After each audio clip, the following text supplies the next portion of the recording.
পিসির ভাইপো অভিষেক ব্যানার্জি, তিনি কোনটায় পটু কোনটা ভালো পারেন এত কে তার রিপোর্ট দেবে? একমাত্র রিপোর্ট দিতে পারে পিসি।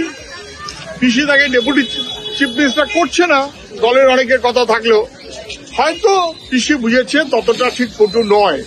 তবে 7.5 লক্ষ, এটা বুঝে রাখবেন, 7.5 লক্ষ রেড কার্ড, ওটা 10.5 লক্ষ কেন 14.5 লক্ষ পর্যন্ত হতে পারে। এত পটু কেউ কোনো ভোট দিতে পারবে না। আমি এই ডায়মন্ড হারবার মডেলের পটুত্ব লোকের কাছে ধরা পড়ে গেছে, সবাই বুঝতে পারছে।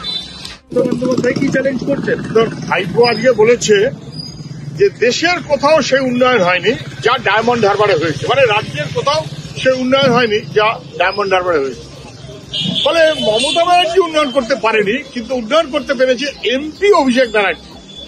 রাজ্যের উন্নয়ন করার জন্য বা এলাকার উন্নয়ন করার জন্য এমপি মানে কি 5 কোটি টাকা না কি একটা, বাকি তো রাজ্য সরকার। রাজ্য সরকারের সব রিসোর্স টেনে তাতেও কি নতুনটা করেছে ডায়মন্ড হারবারে? একটা কাজ বলুন দেখি, একটা কাজ যেটা জরুরি ছিল।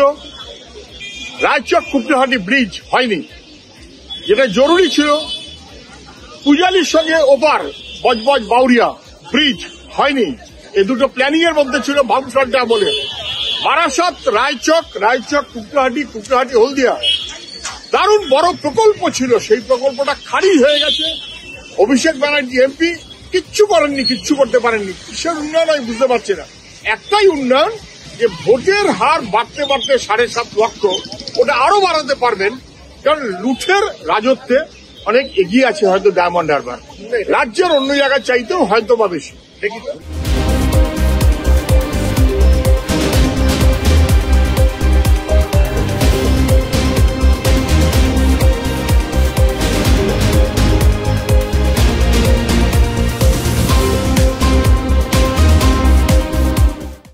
আমাদের ভিডিও ভালো লাগলে লাইক এবং শেয়ার করুন। কমেন্ট সেকশনে গিয়ে জানান আপনাদের মতামত। আরও ভিডিও পেতে আমাদের চ্যানেল সাবস্ক্রাইব করুন এবং প্রতি মুহূর্তে খবরের আপডেট পেতে প্রেস করুন বেল আইকন।